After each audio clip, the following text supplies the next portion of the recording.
رہا ہے کہ اے قریش، اے سرداران قریش، اگر تم اس قرآن کی ناقدری کر رہے ہو تو اللہ تعالیٰ کی طرف سے اس کے لیے اور راستے کھلیں گے،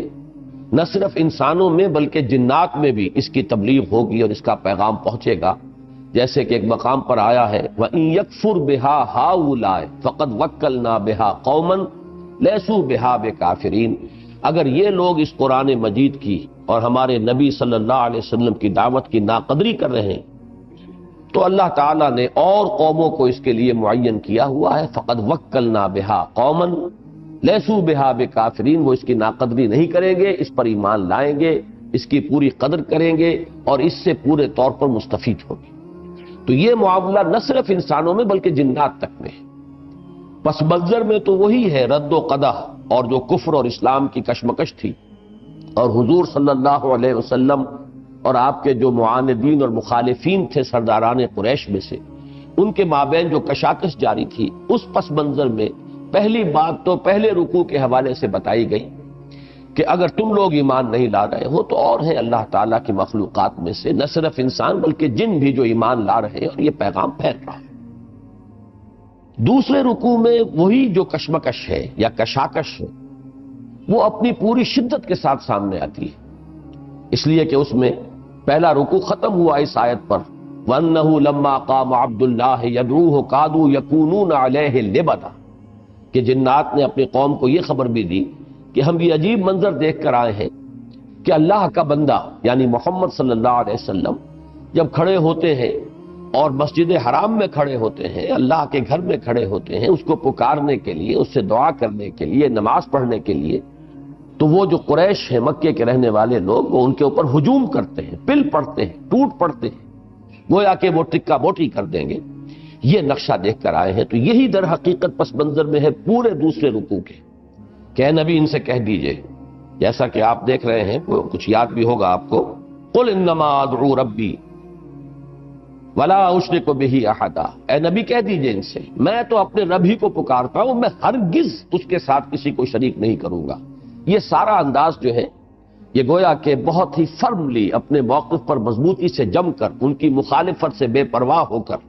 ان کو ان کے کان کھول دیجئے، انہیں سنا دیجئے کہ میں نے تو یہ راستہ اختیار کیا توحید کا، انما ادعو ربی ولا اشرک بہ احدا قل انی لا املک لکم ضرا ولا رشدا۔ باقی یہ کہ تم اگر کہتے ہو کہ میں عذاب کیوں نہیں لے آتا، اور اگر تمہاری طرف سے مطالبہ ہوتا ہے تمسخر کے انداز میں کہ اگر تم واقعی اللہ کے رسول ہو، ہم نے تمہاری تکذیب کی ہے، ہم نے تمہاری توہین کی ہے، تو عذاب کیوں نہیں آتا؟ تو فرما دیجئے مجھے کوئی اختیار حاصل نہیں ہے، نہ میں تمہاری ہدایت پر قادر ہوں کہ تمہیں ہدایت دے دوں، اور نہ میں تمہارے لیے کسی نفع کسی نقصان کا مجھے اختیار حاصل ہے۔ قل انی لن یجیرنی من اللہ احد ولن اجد من دونہ ملتحدا، کہہ دیجئے اے نبی کہ میرا تو ایک فرض منصبی ہے،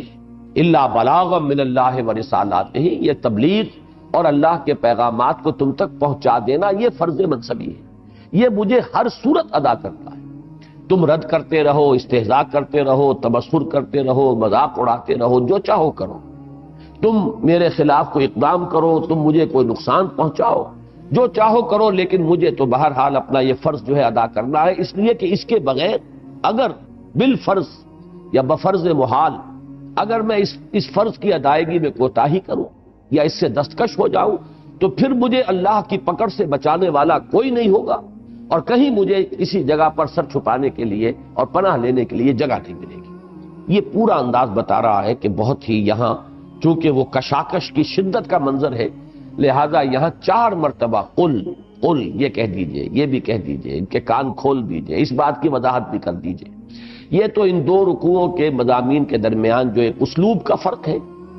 پس منظر اگرچہ ایک ہی ہے، وہی کشاکش، وہی تصادم، وہی رد و قدح، لیکن پہلے رکوع میں صرف ایک خبر دی جا رہی ہے کہ تم اگر ایمان نہیں لا رہے اور میری مخالفت پر کمر کسے ہوئے ہو تو دیکھو اللہ تعالیٰ نے مجھے اطلاع دی ہے وحی کے ذریعے سے کہ جنات کی ایک جماعت نے قرآن سنا اور وہ اس درجے قدردان ہوئے اس کلام کے کہ فوراً وہ اپنی قوم کے پاس گئے اور انہوں نے اعلان کیا کہ ہم نے تو ہدایت کے راستہ جو ہے اس کو اختیار کر لیا ہے، ہم شرک کے اندر مبتلا تھے، ہم طرح طرح کے مغالطوں میں مبتلا تھے، ہم ان سب سے تائب ہو کر اب توحید کے راستے کو ہم اختیار کر رہے ہیں۔ تقابل کرو ذرا، سائملٹینیس کنٹراسٹ، کہ یہ حال ان کا ہے اور وہ حال تمہارا ہے، اور دوسرے میں وہ جو کشاکش ہے جیسا کہ میں نے عرض کیا بہت شدید ہے۔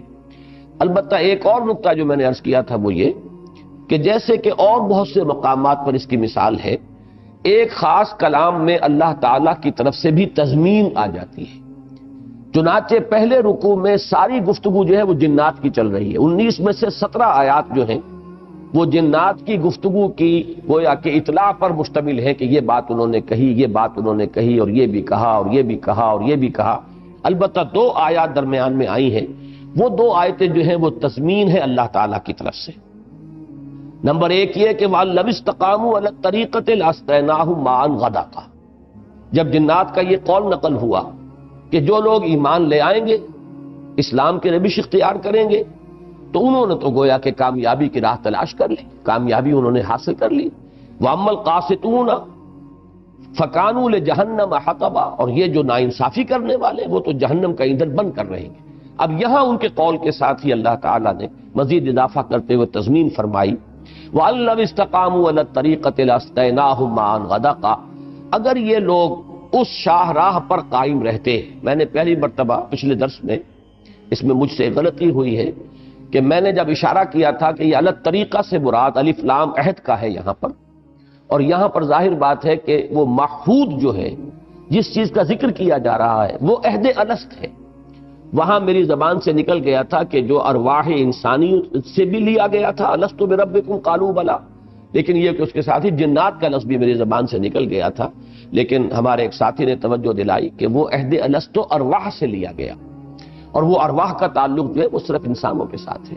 جنات سے کوئی عہد لیا گیا کبھی کسی مرحلے پر کوئی عالم غیب میں ہمارے علم میں نہیں ہے، قرآن مجید میں اس کا تذکرہ نہیں ہے۔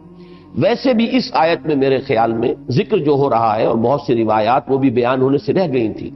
اس سے یہ معلوم ہوتا ہے کہ مکہ مکرمہ میں شدید قحط پڑ چکا تھا۔ جیسے کہ قاعدہ ہے جو کئی مرتبہ میں نے بیان کیا ہے، اللہ تعالیٰ جب بھی کسی رسول کو مبعوث فرماتا تھا تو لوگوں کو جگانے کے لیے چھوٹے چھوٹے عذاب بھیجنے شروع کر دیتا تھا۔ وَلَنُذِيقَنَّهُم مِّنَ الْعَذَابِ الْأَدْنَىٰ دُونَ الْعَذَابِ الْأَكْبَرِ، اس بڑے عذاب استیصال، وہ عذاب کے جو قوموں کو ہلاک کر دیتا تھا، ختم کر دیتا تھا، نسیہ منسیہ کر دیتا تھا،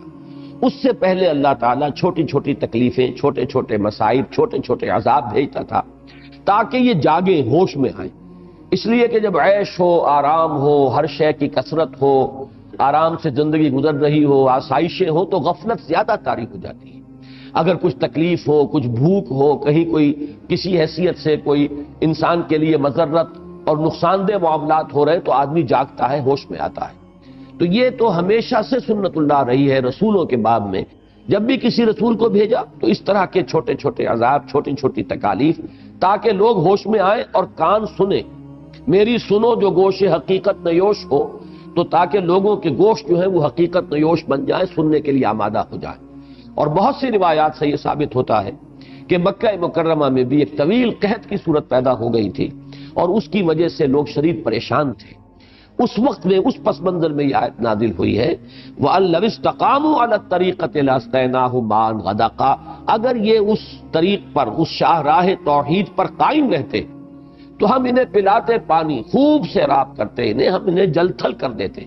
اگرچہ یہ بھی لِنَفْتِنَهُمْ فِيهِ، یہ بھی فتنے کے لیے، آزمائش کے لیے ہوتا، جیسا کہ اس کی تفصیل میں بیان کر چکا ہوں، اس لیے کہ دنیا کی زندگی میں تو اونچ ہو یا نیچ ہو، چاہے کشادگی ہو چاہے تنگی ہو، چاہے راحت ہو اور چاہے تکلیف ہو، یہ تمام کیفیات جو ہے آزمائش کے لیے ہیں۔ اس لیے کہ دنیا کی زندگی کا فلسفہ یہ ہے کہ خلق الموت والحیات لیبلوکم ایکم احسن عملا لنفتنہم فیہ ومن یعرض عن ذکر ربہ یسلکہ عذابا صعدا، اور جو کوئی بھی اپنے رب کے ذکر سے منہ موڑے گا، اور ذکر سے مراد یہاں پر یہی قرآن مجید ہے، جو اس کو قبول کرنے سے انکار کرے گا، اس کی تصدیق نہیں کرے گا، تو اس کے لیے تو ہم چلائیں، وہ چلائے گا پروردگار اس کو اس عذاب پر کہ جو چڑھائی والا عذاب ہے، چڑھتا عذاب ہے، جس میں دن دونی رات چوگنی ترقی ہوتی چلی جائے گی۔ یہ 2 آیات تو تضمین پر مشتمل ہیں، جو اللہ تعالیٰ کی طرف سے ایک بات آئی ہے تبصرتاً، باقی پہلے رکوع کی 19 آیات میں سے 17 آیات یہ در حقیقت اللہ تعالیٰ نے جنات کے کلام کو نقل فرمایا ہے کہ اے نبی یہ باتیں بتا دیجئے ان قریش کو کہ مجھے وحی کے ذریعے سے یہ اطلاع دی گئی۔ اسی طرح دوسرے رکوع کے آخر میں بھی وہ ساری رد و قضا جو ہے کہ اے نبی ان سے یہ کہہ دیجئے، یہ کہہ دیجئے، یہ فرما دیجئے، آخر میں جو دو آیتیں آئی ہیں وہ بھی تضمین پر مشتمل ہیں۔ آخری بات جو حضور سے کہلوائی گئی تھی وہ یہ تھی، قل ان ادری قریب ما توعدون ام یجعل له ربی امدا عالم الغیب فلا یظہر علی غیبہ احدا۔ اے نبی ان سے کہہ دیجئے کہ مجھے کچھ معلوم نہیں ہے، میں نہیں جانتا کہ جس عذاب کی تمہیں خبر دی جا رہی ہے، دھمکی دی جا رہی ہے، آیا وہ قریب ہے یا ابھی میرا پروردگار اس میں کچھ مہلت دے گا، کچھ لمبی جو ہے اس کے اندر ابھی مدت جو ہے اسے دراز کرے گا۔ اس لیے کہ کل غیب کا جاننے والا صرف وہی ہے، اور وہ اپنے غیب پر مطلع نہیں فرماتا مگر اپنے نبیوں میں سے جسے چاہے۔ اب یہاں پر گویا کہ حضور صلی اللہ علیہ وسلم سے جو بات کہلوائی جا رہی تھی وہ تو یہاں پر ختم ہوئی۔ آخری دو آیات یہاں پھر تضمین پر مشتمل ہے، الا من ارتضی بالرسول فانه يسلك من بين يديه ومن خلفه رصدا، سوائے اپنے رسولوں میں سے جس کو اللہ پسند فرما لیتا ہے تو اس کے آگے اور پیچھے وہ پہرا لگا دیتا ہے، پہرے دار بھیجتا ہے، لِيَعْلَمَ أَنْ قَدْ أَبْلَغُوا رِسَالَاتِ رَبِّهِمْ، تاکہ وہ جان لے، دیکھ لے، یہ بات مبرہن ہو جائے، قطعی طور پر ثابت ہو جائے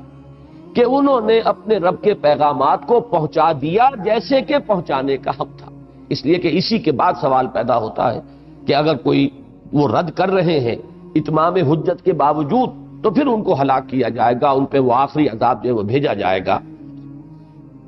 وَأَحَاطَ بِمَا لَدَيْهِمْ وَأَحْصَىٰ كُلَّ شَيْءٍ عَدَدًا، اور اللہ تعالیٰ نے احاطہ کیا ہوا ہے، گھیراؤ کیا ہوا ہے ان تمام چیزوں کا جو ان کے پاس ہے، ان کے سامنے ہے، اور اس نے گنتی کر رکھی ہے ہر شے کی، پوری گنتی کر کے، جس کو آپ انگریزی میں کہتے ہیں اس کے پاس مکمل انوینٹری ہے۔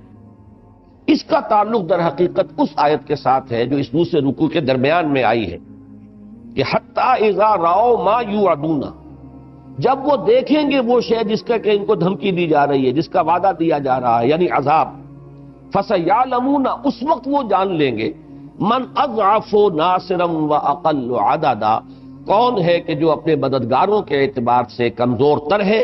اور کون ہے کہ جس کی نفری کم ہے، جو تعداد میں کم ہے۔ اس میں در حقیقت وہ جو دھمکی دیا کرتے تھے قریش حضور صلی اللہ علیہ وسلم کو کہ محمد تمہارے پاس نہ مال ہے، نہ ساز و سامان ہے، نہ کوئی نفری ہے، نہ جتھا ہے، نہ تمہاری کوئی چوپال ہے، نہ کوئی بڑی بیٹھک ہے، نہ لوگ تمہارے پاس ہم نشینی کا شرف حاصل کرنے کے لیے آتے ہیں، تمہارے ارد گرد جمع بھی ہیں، تو وہ ہمارے طبقے کے گرے پڑے طبقات کے لوگ ہیں، ہمارے معاشرے کے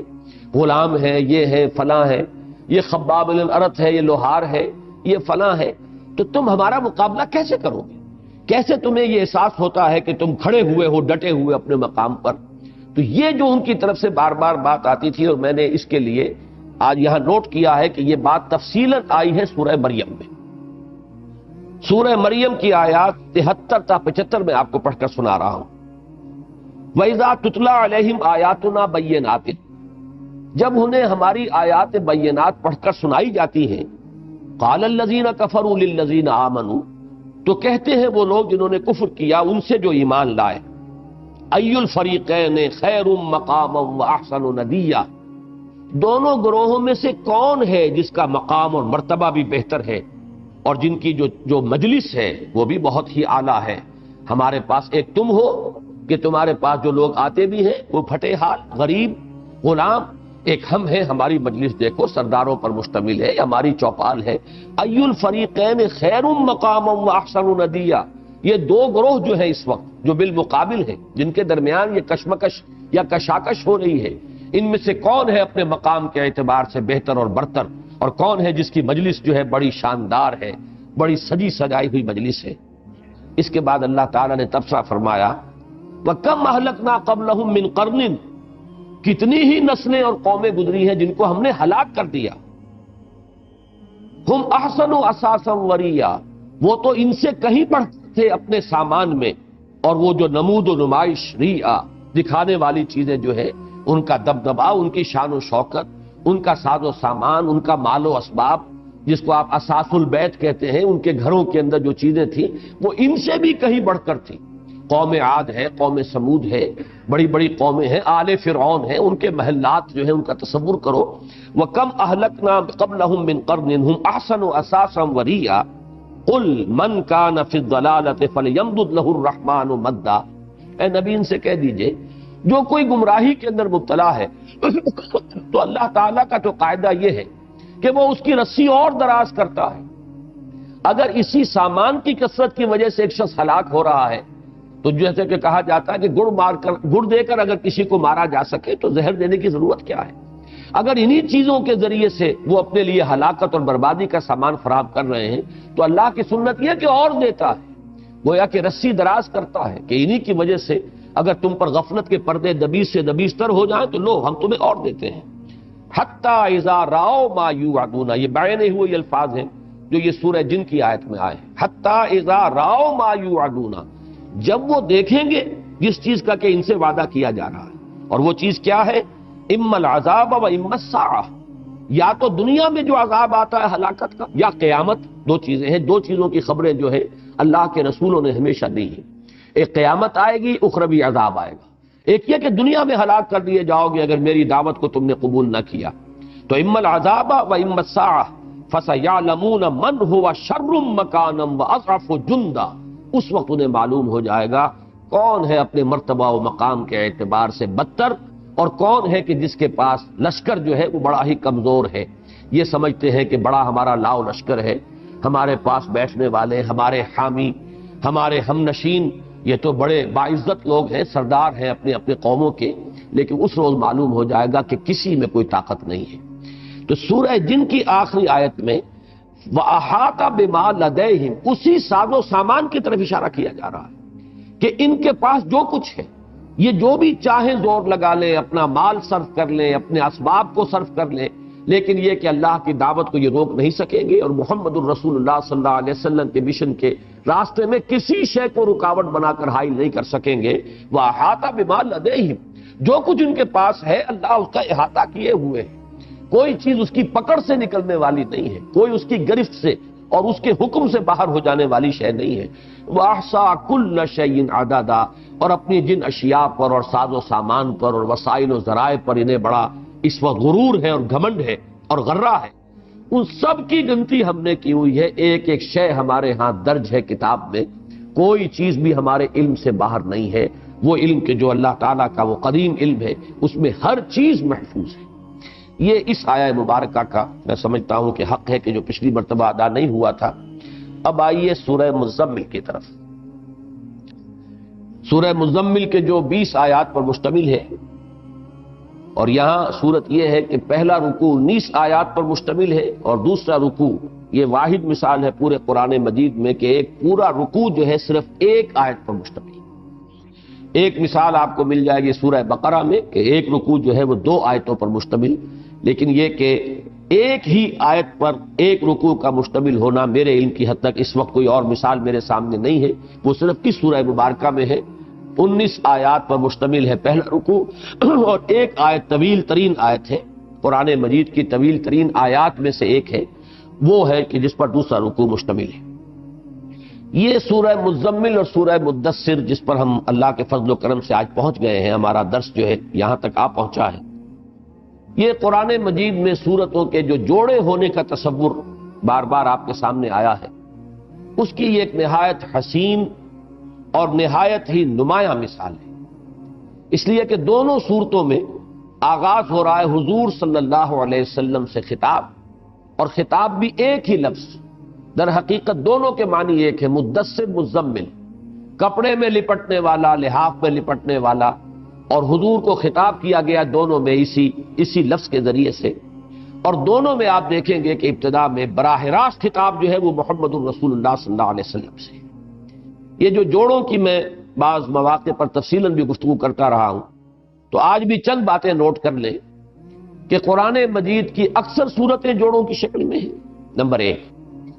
اور بعض اوقات تو یہ جو جوڑے ہونے کی نسبت ہے یہ بہت نمایاں ہے، اور بعض جگہ پر غور و فکر کر کے ان جوڑوں کی تعیین کرنی پڑتی ہے۔ نمایاں ترین جوڑوں میں سب سے پہلا جوڑا سورہ بقرہ، سورہ آل عمران، ان دونوں کو حضور نے نام بھی ایک دیا ہے، الزہراوین، دو نہایت تابناک صورتیں۔ حضور نے فرمایا صلی اللہ علیہ وسلم کہ جو شخص سورہ بقرہ اور سورہ آل عمران سے محبت کرنے والا ہے، ان کو کثرت سے پڑھنے والا ہے، یہ دو الزہراوین جو ہیں یہ قیامت کے دن دو بدلیوں کی شکل میں ظاہر ہوں گی اور میدان حشر میں ان لوگوں پر سایہ کریں گی جو ان سے محبت کرتے تھے اور ان کو کثرت سے تلاوت کرتے تھے۔ اور قرآن مجید کا جو آخری جوڑا ہے المعوذتین، دونوں نہایت نمایاں ہے ان کے مابین یہ تعلق، قل اعوذ برب الفلق، قل اعوذ برب الناس۔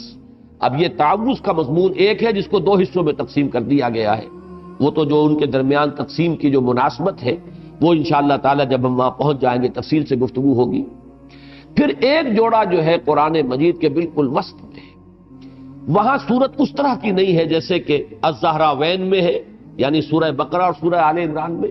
یا یہ کہ المعوذتین میں ہے، قل اعوذ برب الفلق، قل اعوذ برب الناس میں، لیکن یہ کہ بڑی گہری مناسبت ہے، اس پر ذرا غور کرنا پڑتا ہے۔ یعنی سورہ بنی اسرائیل اور سورہ کہف، کیونکہ اس کل جمعے میں بھی میں نے اس پر گفتگو کی تھی، دونوں کا جو مطلع ہے پہلی آیت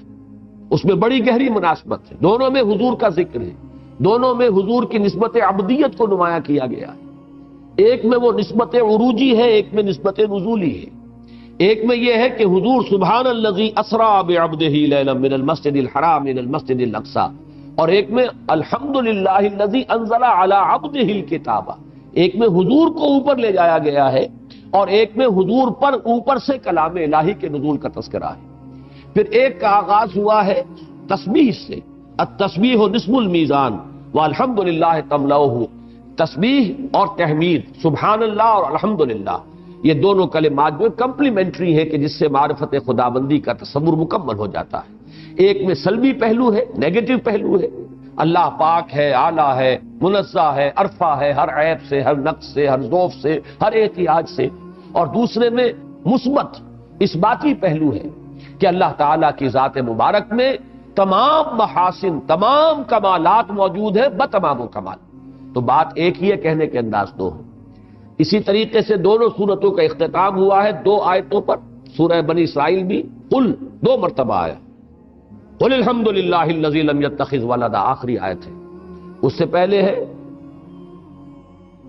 قل ادعوا اللہ عبد الرحمن۔ اسی طریقے سے سورہ کہف بھی دو آیتوں پر ختم ہوئی ہے جن دونوں کا آغاز لفظ قل سے ہوتا ہے۔ بہرحال میں اس وقت صرف اشارے کر رہا ہوں، میں نے ایک مثال دی ہے جوڑے کی جو بالکل آغاز میں ہے الزہراوین، ایک مثال دی ہے جو بالکل اختتام پر ہے المعوذتین، ایک وہ کہ جو بالکل وسط میں ہے۔ اس کے علاوہ جو نمایاں جوڑے ہیں وہ نوٹ کر لیجئے، ان میں سے مثلاً 28ویں پارے میں جو آخری دو صورتیں ہیں، یا ایھا النبی، یا ایھا النبی، دونوں میں خطاب حضور سے، یا ایھا النبی اذا طلقتم النساء فطلقوہن لعدتہن الآیہ، اور یا ایھا النبی لم تحرم ما احل اللہ لک تبتغی مرضات ازواجک، دونوں میں عائلی زندگی سے متعلق بحث ہو رہی ہے، دونوں میں یا ایھا النبی سے گفتگو شروع ہوئی ہے۔ ایک میں وہ کیفیت عائلی زندگی کی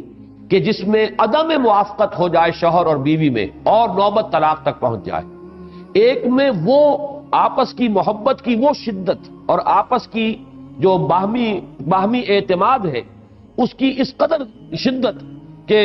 حدود خداوندی کے اندر اس سے خلل واقع ہونے لگ جائے کہ حضور صلی اللہ علیہ وسلم نے ایک شے کہ جو اصلاً حلال تھی اسے اپنی بیوی کی یا بیویوں کی رضا جوئی کے لیے اس کے لیے قسم کھا لی کہ یہ میں اب استعمال نہیں کروں گا۔ معلوم یہ ہوا کہ اگرچہ محبت جو ہے زوجین کے مابین مطلوب ہے، ہونی چاہیے،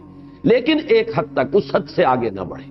تو معلوم یہ ہوا کہ عائلی زندگی کے یہ دو پہلو ہیں۔ اس سے ذرا ادھر جائیے، سورہ جمعہ اور سورہ صف نہایت نمایاں ہے۔ سورہ جمعہ اور سورہ صف دونوں میں ایک تو نسبت یہ ہوئی، ایک ماضی سے شروع ہوئی سبح للہ ما فی السماوات و ما فی الارض، ایک مضارع سے شروع ہوئی یسبح للہ ما فی السماوات و ما فی الارض۔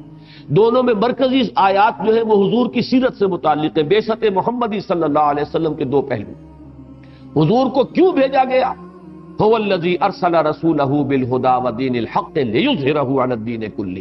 یہ ہے مقصد بعثت محمدی اور یہ مرکزی مضمون ہے سورہ صف کا۔ اور آپ نے اس کو کیسے پورا کیا، طریقہ کیا ہے حضور کا؟ هو الذی بعث فی الامیین رسولا منہم یتلو علیہم آیاتہ ویزکیہم ویعلمہم الکتاب والحکمہ۔ تو معلوم یہ ہوا کہ یہ طریق نبوی ہے، وہ مقصد بعثت نبوی ہے، اور ان دونوں کے ذریعے سے در حقیقت بعثت محمدی علیہ صاحب صلاۃ والسلام کا فلسفہ جو ہے وہ مکمل ہو جاتا ہے۔ اسی طرح کا معاملہ یہ ہمارے سامنے اس وقت سورہ مزمل اور سورہ مدثر، دونوں میں ایک ہی تقریباً ہم معنی الفاظ سے حضور کو خطاب کیا گیا ہے، اور دونوں میں ابتدائی آیات جو ہیں ان میں خصوصی تخاطب ہے۔ معلوم ہوتا ہے بالکل ایک نجی سطح پر حضور صلی اللہ علیہ وسلم کو کچھ ذاتی ہدایات دی جا رہی۔ دوسری بات جو میں آج عرض کرنا چاہ رہا ہوں کہ جو میں نے اس سے پہلے اجمالاً جب ہم سورہ نون پڑھ رہے تھے، یا جس کا دوسرا نام سورہ قلم ہے، نون والقلم وما یسطرون ما انت بنعمت ربک بمجنون، تو میں نے کچھ چیزیں اجمالاً بیان کی تھی، ذرا ان کے بارے میں آج تفصیل میں آپ کے سامنے رکھنا چاہتا ہوں۔ پہلی بات یہ کہ ترتیب نزولی کا جو موضوع ہے، یہ تو ہر شخص جانتا ہے قرآن مجید کی یہ موجودہ ترتیب جو ہے، ترتیب مصحف جسے ہم کہتے ہیں، یہ ترتیب نزولی کے مطابق نہیں، یہ تو ہر شخص کے علم میں ہے، بالکل ازہر من الشمس ہے، سامنے کی بات ہے کہ بالکل شروع میں مدنی صورتیں ہیں، بقرہ، آل عمران، نساء، مائدہ، جن کے بارے میں کوئی شک و شبہ ہو ہی نہیں سکتا کہ یہ مدنی ہے، اور اکثر آخری جو صورتیں ہیں وہ سب کی سب جو ہے وہ مکیات ہیں، تو ترتیب تقریباً الٹی ہے، یوں سمجھیے ترتیب نزولی کے اعتبار سے تو عکسی ترتیب ہو گئی، اگرچہ یہ بتمام و کمال ایسا نہیں ہے، بیچ بیچ میں مکی مدنی جو ہے وہ آپس میں ملی ہوئی بھی ہے، لیکن یہ کہ بحیثیت مجموعی یہ کہا جا سکتا ہے کہ ترتیب مصحف تقریباً برعکس ہے ترتیب نزولی کی۔ ترتیب نزولی کے بارے میں ہمیں سب سے پہلے صحابہ کرام میں حضرت علی رضی اللہ تعالیٰ عنہ کے بارے میں یہ معلوم ہوتا ہے کہ انہیں اس سے خصوصی شغف تھا، بلکہ میں نے جو ان دنوں میں مطالعہ کیا، خاص طور پر بعض مسائل میرے ذہن میں تھے اس سورہ مزمل سے متعلق، جن کو میں نے ملتوی کیا ہوا تھا آج تک کہ جب اس سورت کا درس ہوگا تب میں اس کے بارے میں اپنی پوری تحقیق کر کے رائے دوں گا، وہ بات تو اگلے درس میں آئے گی انشاءاللہ، لیکن اس کے حوالے سے مجھے ان دنوں میں خصوصی مطالعہ کرنا پڑا اس ترتیب نزولی کے ضمن میں۔ تو اس میں پہلی بات تو یہ سامنے آئی کہ اور دوسرے صحابہ میں سے شاذ ہی کسی کو اس سے کوئی دلچسپی تھی، جن کی تھی وہ میں ابھی بعد میں بتا دوں گا آپ کو، لیکن حضرت علی کے بارے میں بہت ہی کثرت کے ساتھ آراء ایسی موجود ہیں، روایات ہیں کہ جن سے معلوم ہوتا ہے کہ حضرت علی کو ترتیب نزولی سے بہت شغف تھا۔ پہلی بات تو یہ کہ اس کی حکمت تو سمجھ میں آتی ہے، اس لیے کہ ترتیب نزولی سے قرآن مرتب ہو جائے تو گویا کہ سیرت محمدی مرتب ہو جائے گی صلی اللہ علیہ وسلم، اسی طریقے سے ترتیب نزولی سے قرآن مرتب ہو جائے تو حکمت جو ہے اس میں وہ سامنے آئے گی کہ پہلے کون سی آیتیں آئیں، پھر کون سی آئیں، پھر کون سی آئیں، تو ظاہر بات ہے کہ وہ جو طریقہ کار ہے انقلاب کا، دین کو غالب کرنے کی جد و جہد، اس کے اعتبار سے یقیناً جو یہ ترتیب نزولی ہے وہ یقیناً زیادہ روشنی ڈالنے والی ہے کہ اگر اس سے مرتب ہوتا۔ اگرچہ ان دونوں باتوں کے پس منظر میں اپنے ذہن میں یہ بات ٹکا لیجیے اچھی طرح کہ اس سے کوئی اشتباہ نہ ہو جائے، اصل ترتیب یہی ہے، یہ ترتیب مصحف ہی وہ ترتیب ہے کہ جو لوح محفوظ میں ہے، جو ام الکتاب میں ہے، وَإِنَّهُ فِي أُمِّ الْكِتَابِ لَدَيْنَا، وہ ہمارے پاس جو ام الکتاب ہے اس میں جو ترتیب ہے وہ ترتیب مصحف ہے۔ البتہ وہ ترتیب جس سے تنزیل ہوئی ہے اس کی محمد الرسول اللہ صلی اللہ علیہ وسلم پر، وہ وقتی حالات کی مناسبت سے تھی۔ مستقل ترتیب جو لوح محفوظ کی ہے وہ وہی ہے کہ جس کے ساتھ محمد الرسول اللہ صلی اللہ علیہ وسلم نے اس کو مرتب کر کے امت کے حوالے کیا ہے، اس لیے کہ اس کا دورہ فرماتے تھے حضور حضرت جبرائیل کے ساتھ، ترتیب تو تھی تبھی تو دورہ فرماتے تھے، اور اکثر و بیشتر جو حفاظ ہیں تو ان حفاظ کو تو ظاہر بات ہے قرآن مجید ترتیب کے ساتھ حفظ تھا۔ یہ ترتیب بعد میں نہیں کی گئی ہے، بلکہ یہ ترتیب مصحف محمد الرسول اللہ صلی اللہ علیہ وسلم نے کی ہے، توقیفی ہے، اور گویا کہ یہ در حقیقت حضور کو بھی اللہ تعالیٰ کی طرف سے بتائی گئی ہے، اس لیے کہ لوح محفوظ کی ہے۔ اس بات میں کہیں کوئی آپ کے ذہن میں جو ہے کوئی ذوف پیدا نہیں ہونا چاہیے، وہ بات اپنی جگہ قائم رہے۔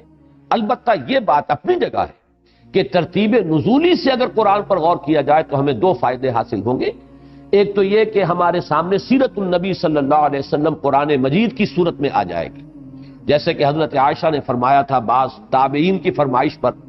جب انہوں نے یہ کہا ام المومنین ہمیں کچھ سیرت سنائیے، تو حضرت عائشہ نے پلٹ کر سوال کر لیا لستم تقرؤون القرآن، کیا تم لوگ قرآن نہیں پڑھتے؟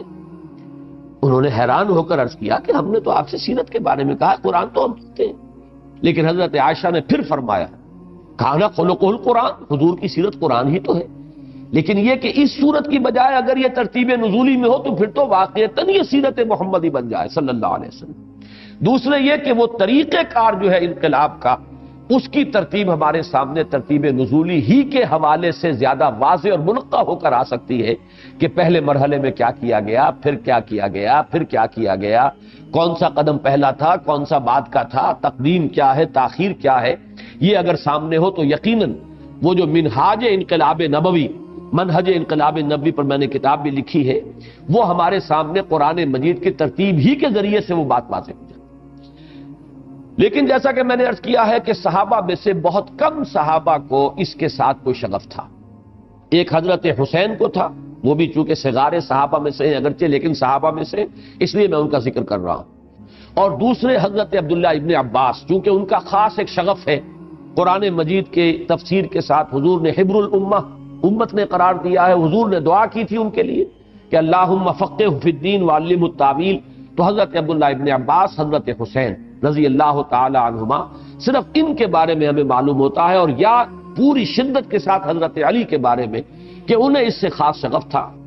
بلکہ اہل تشیع کا کہنا تو یہ ہے کہ انہوں نے قرآن کو ترتیب نزولی پر مرتب کر لیا تھا، اور وہ قرآن مجید پھر انہوں نے چھپا لیا، اس لیے کہ جب حضرت عثمان رضی اللہ تعالیٰ عنہ نے مصحف کو مرتب کروا لیا اس ترتیب کے حوالے سے، تو اب انہوں نے اس اندیشے کے تحت کہ امت میں افتراق ہو جائے گا اگر میں اپنا نسخہ بھی پیش کر دوں تو خام خواہ کوئی کنفلکٹ پیدا ہو جائے گا، انہوں نے چھپا لیا۔ اور اہل تشیع کا عقیدہ یہ ہے کہ وہ قرآن جسے وہ اصل قرآن کہتے ہیں، وہ حضرت علی کے بعد ان کی اولاد میں، یعنی جو ان کے ائمہ اہل بیت جنہیں یہ کہتے ہیں، ان میں منتقل ہوتا چلا آیا، اور وہ نسخہ قرآن اب بھی جس غار میں ان کے امام مہدی چھپے ہوئے ہیں ان کے پاس وہ اصل نسخہ قرآن کا موجود ہے۔ لیکن جہاں تک ہمیں معلوم ہے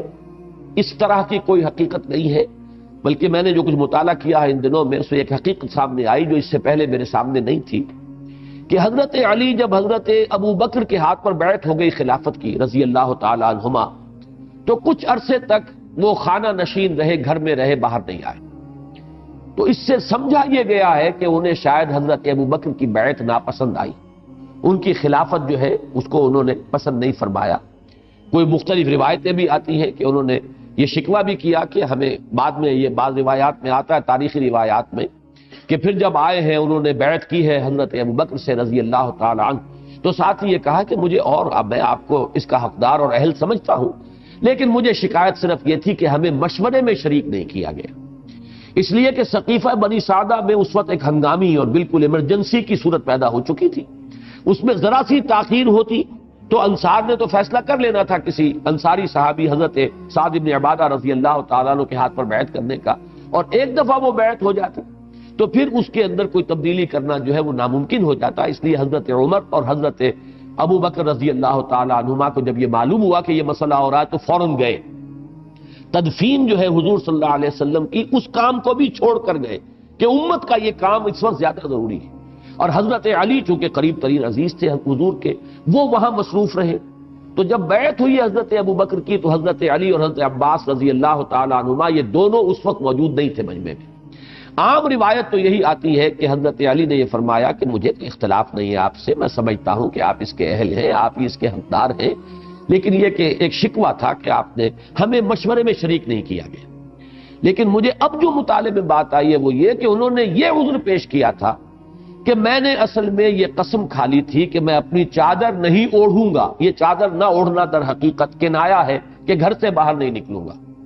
چادر اوڑھتا ہے عرب کا ایک خاص رواج تھا، جیسے آج کل بھی پٹھانوں میں ہے، جب گھر سے نکلیں گے تو وہ چادر جو ہے ضرور اپنے ساتھ لے کر نکلتے ہیں، کندھے پہ ڈال لیتے ہیں، یہ ان کے لباس کا ایک جزو لازم ہے۔ یہی عربوں کے ہاں تھا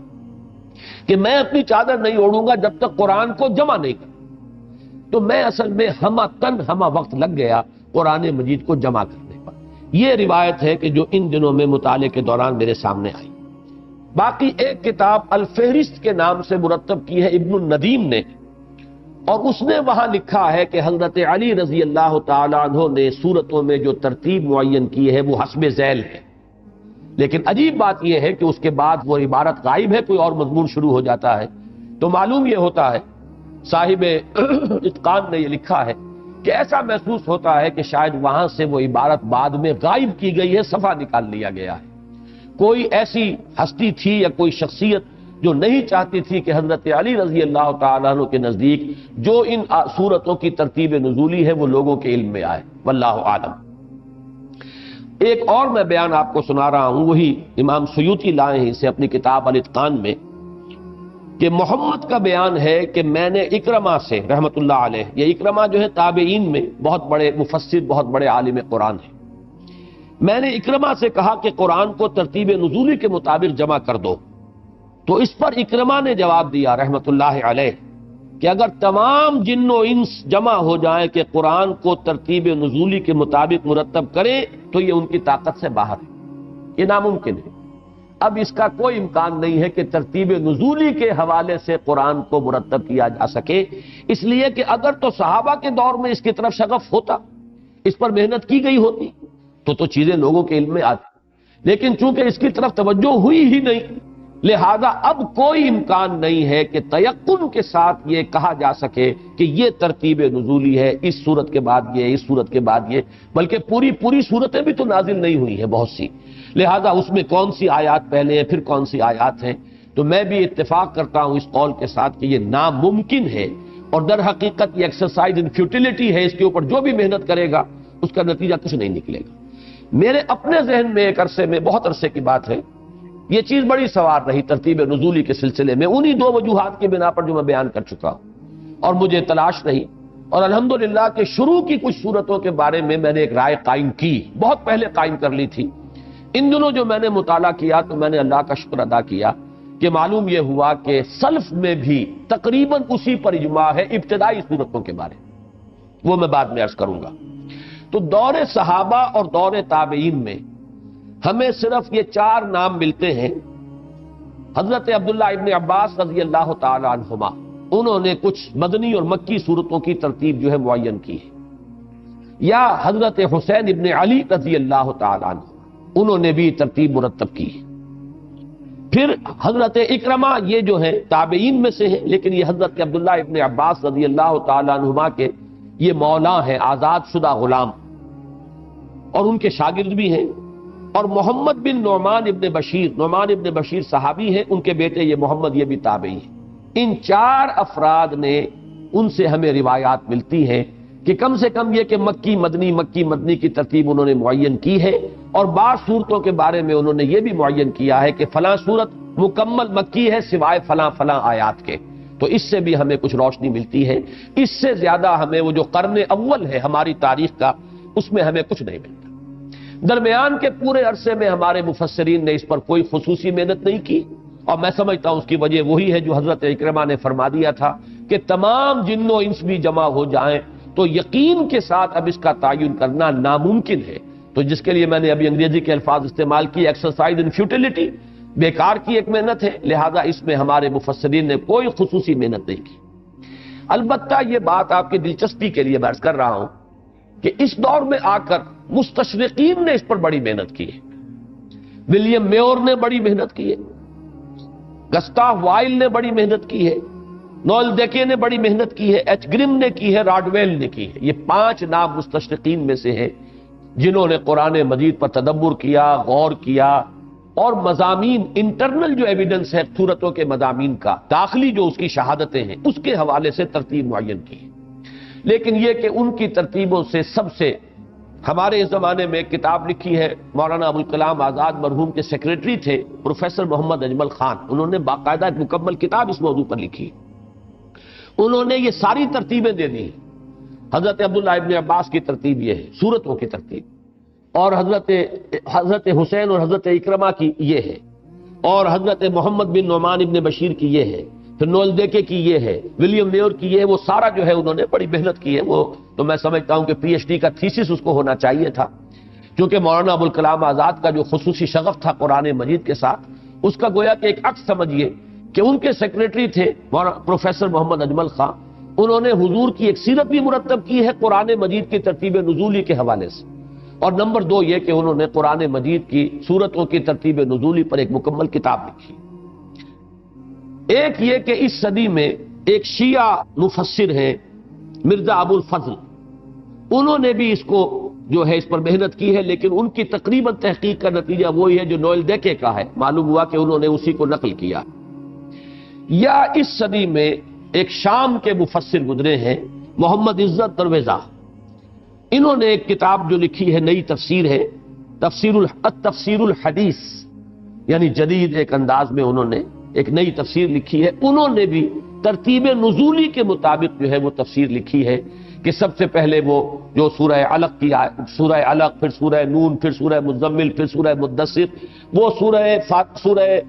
بقرہ، سورہ آل عمران، تفسیریں تو اس ترتیب سے چلتی ہیں جو ترتیب مصحف ہے،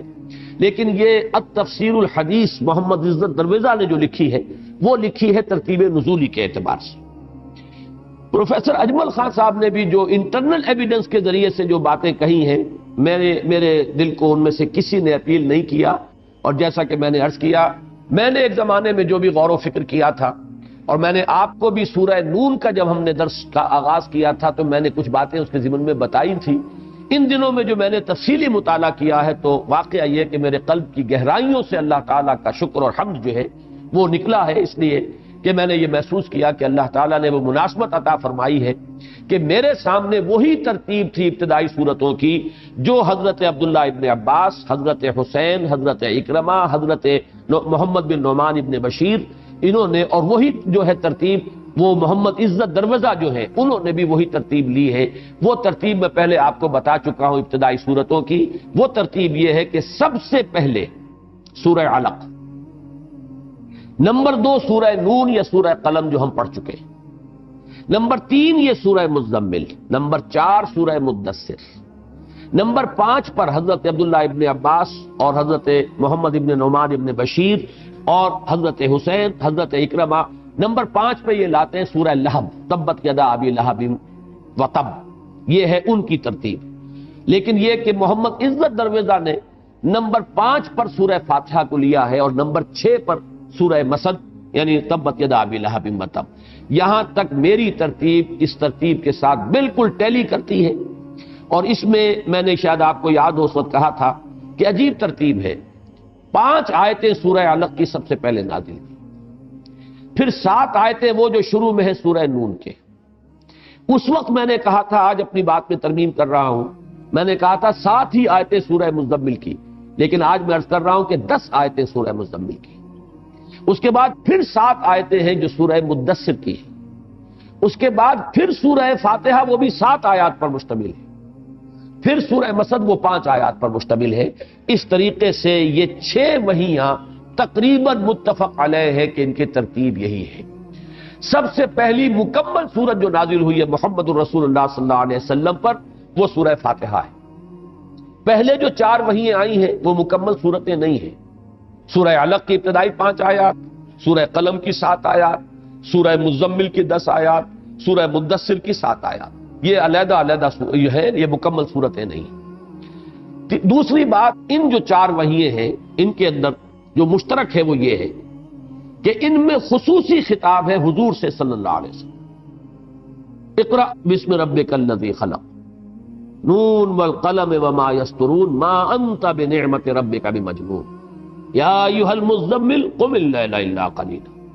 یا ایھا المدثر قم فانذر۔ تو اس میں جو یہ مطالعے ہیں ان صورتوں کے، ابتدائی جو آیات ہیں ان میں خصوصی خطاب ہے حضور صلی اللہ علیہ وسلم۔ ان 4 صورتوں کا دوسرا حصہ آخرت کا مضمون لازماً آئے گا۔ سورہ علق میں فلسفہ آخرت ہے، کلا ان الانسان لیطغی ان رآہ استغنی ان الی ربک الرجعی۔ سورہ مدثر میں وہی آخرت کا نقشہ کھینچا گیا، یوم عسیر علی الکافرین غیر یسیر، فاذا نقر فی الناقور فذلک یومئذ یوم عسیر علی الکافرین غیر یسیر۔ سورہ نون میں آخرت کا فلسفہ اب ایک تمثیل کے پیرائے میں، انا بلوناہم کما بلونا اصحاب الجنہ، یہ ہم پڑھ چکے ہیں، اور یہاں پر بھی آخرت کا نقشہ، یوم قیامت کا نقشہ یہ آپ کو ملے گا۔ تیسری قدر مشترک ان تمام صورتوں میں، 4 میں یہ ہے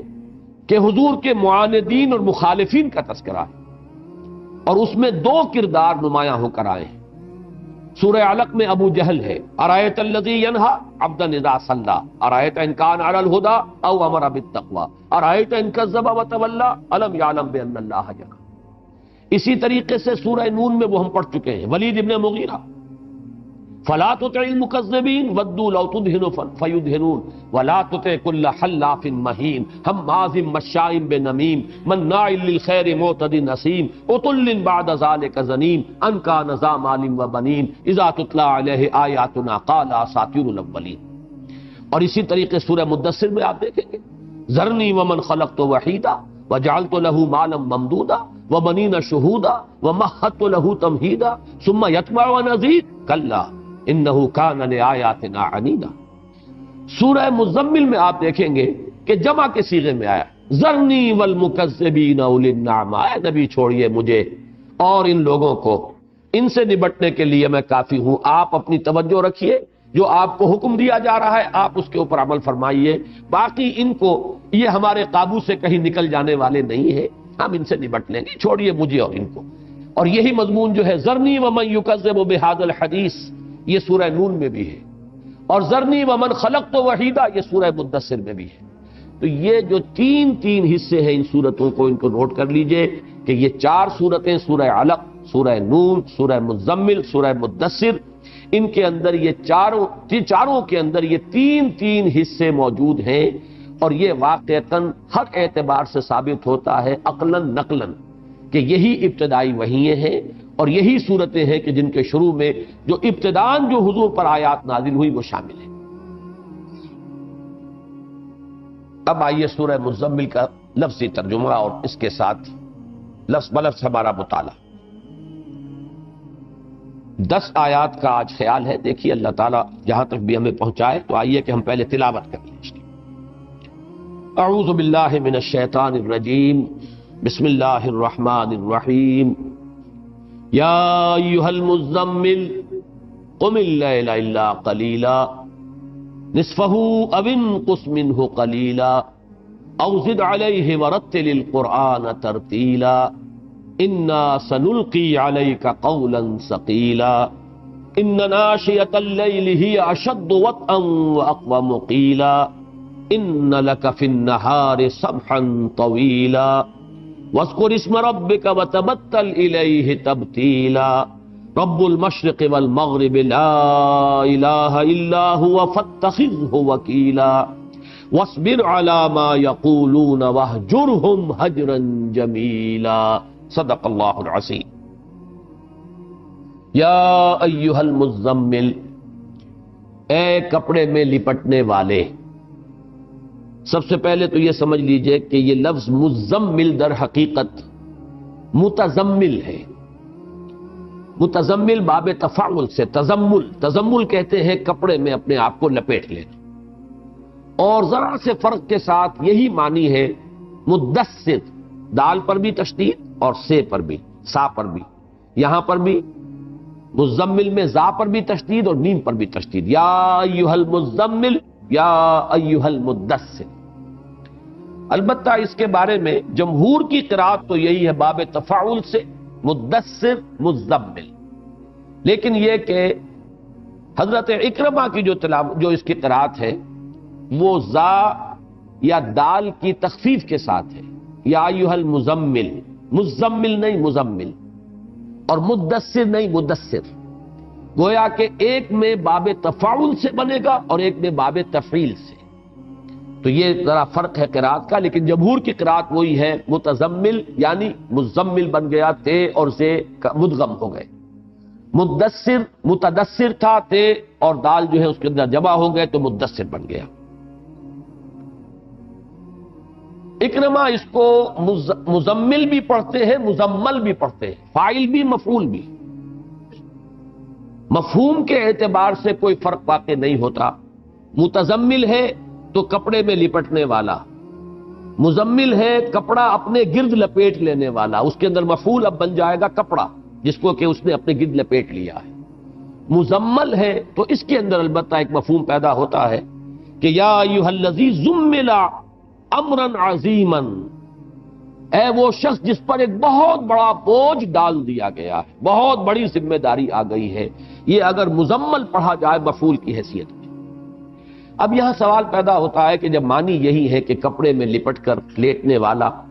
خواہ وہ متزمل ہو اور خواہ مزمل ہو، تو یہ کیوں ہوا اور کس وجہ سے یہ خطاب ہو رہا ہے؟ یہ تزمل یا تزمیل نفس جو ہے کس وجہ سے؟ اس میں 4 آراء ہیں۔ پہلی رائے جس کو میں نے بہت مرتبہ بیان کیا ہے اپنی تقاریر جو سیرت کے موضوع پہ میں کرتا رہا ہوں، سورہ مدثر کی 3 ابتدائی آیات کے حوالے سے میں نے بہت سے مقامات پر سیرت النبی پر ایک مکمل تقریر کی ہے کہ در حقیقت حضور صلی اللہ علیہ وسلم کی حیات طیبہ کا ایک خاص